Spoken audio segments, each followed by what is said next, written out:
Naam, taarifa hii huenda ikawa taarifa bora kabisa na ikawa taarifa ya kuwafurahisha mashabiki wa klabu ya Young Africans mara baada ya kile sasa ambacho tulikuwa nakisubiri kwa muda mrefu kutimia, ile adhabu ambayo alikuwa amepewa golikipa wa klabu hiyo nambari moja Djigui Diarra kutamatika. Adhabu ya kufungiwa mechi 3 na faini ya shilingi milioni 4 katika makosa ambayo aliyafanya katika moja kati ya mechi ambayo ilichezwa, mechi ya ligi kuu NBC Tanzania bara, ambapo aliweza kufanya makosa kadha wa kadha, pamoja na kuwanyoshea kidole cha kati waandishi wa habari, lakini pia kumfata mwamuzi kwa lengo la kwenda kumdhuru. Ilikuwa ni mechi ya Mtibwa Sugar ambayo Young Africans walitoa sare katika mechi hiyo. Kwa hiyo mara baada ya kusawazishwa kwa bao ambalo walikuwa wametangulia Young Africans, basi kwa tafasiri ya mlinda mlango huyo Djigui Diarra aliamini kwamba amechezewa faulo katika pigo hilo la kona ambalo ilikuwa ni tukio ambalo lilizaa bao hilo.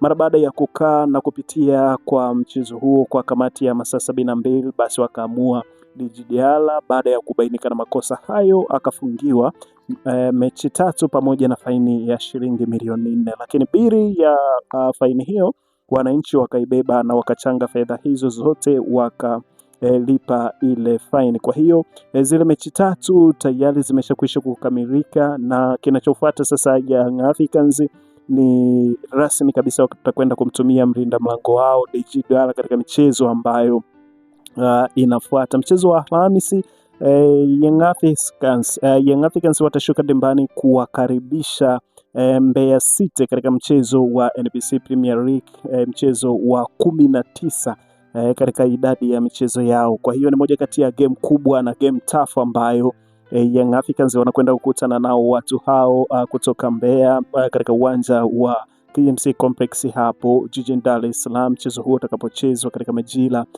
ya saa 10:15, mchezo huo utakwenda kuchezwa pale. Kwa hiyo Djigui Diarra rasmi sasa atakwenda kuwatumikia champions hao Young Africans, kutokana na kwamba ile adhabu imekwisha kutamatika. Zile mechi 3 ambazo alikuwa amefungia tayari zimetamatika. Kwa hiyo anaendelea kutetea zile clean sheet zake katika most clean sheet. Djigui Diarra anaongoza akiwa na clean sheet zake 10, akiwa amewapita magolikipa wote wa NBC Premier League, yeye akiwa na clean sheet nyingi. Kwa hiyo anaendeleza ubora wake wa kutetea clean sheet na kujitafuta kuwa golikipa bora wa msimu. Kwa hiyo hayo yote yanakwenda kuendelea.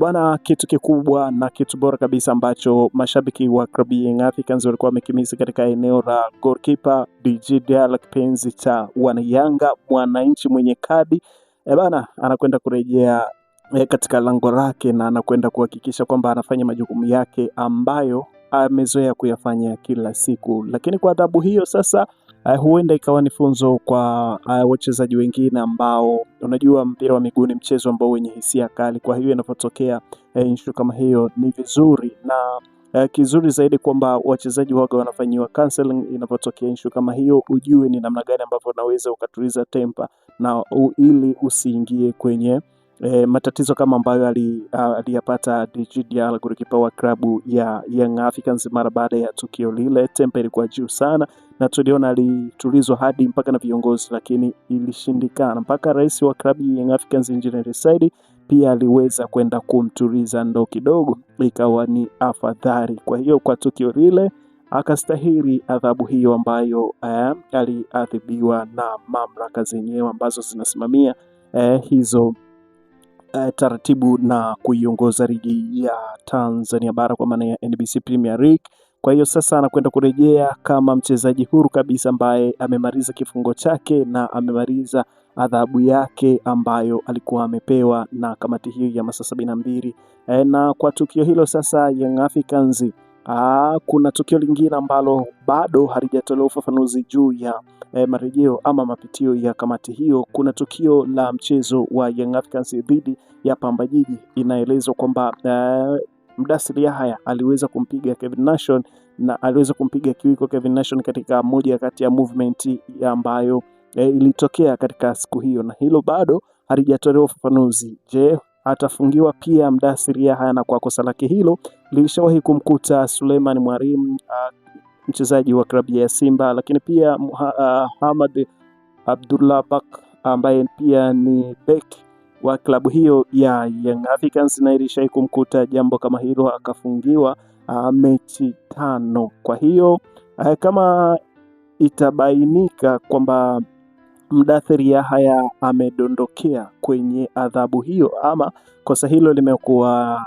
linamstahili kufungiwa, basi naye atafungiwa na faini ya milioni 5 kama ambavyo walivyofungiwa hawa wengine, kwa sababu kwa mujibu wa kanuni na kwa mujibu wa sheria na taratibu ambazo zinaiongoza ligi kuu Tanzania bara waga ni faini hiyo. Huenda labda ikawa ni namna nyingine, lakini hapo bila kupepesa macho ni hivyo. Hatuwezi kuisemea sana mamlaka kwa sababu wao ndo wanajua ukubwa wa kosa, wanaweza wakamfungia ama wasimfungie, lakini endapo atakutana na hatia katika movement hile, huenda akadondokea naye katika rungu zito la kufungiwa. Bana, hii hapo ilikuwa ni moja kati ya taarifa kubwa ambayo mashabiki wa Young Africans inatakiwa wafurahi na wajue kwamba kinachoendelea huko kwa wananchi ni hivyo. Young Africans sasa ni shangwe katika eneo la goalkeeping.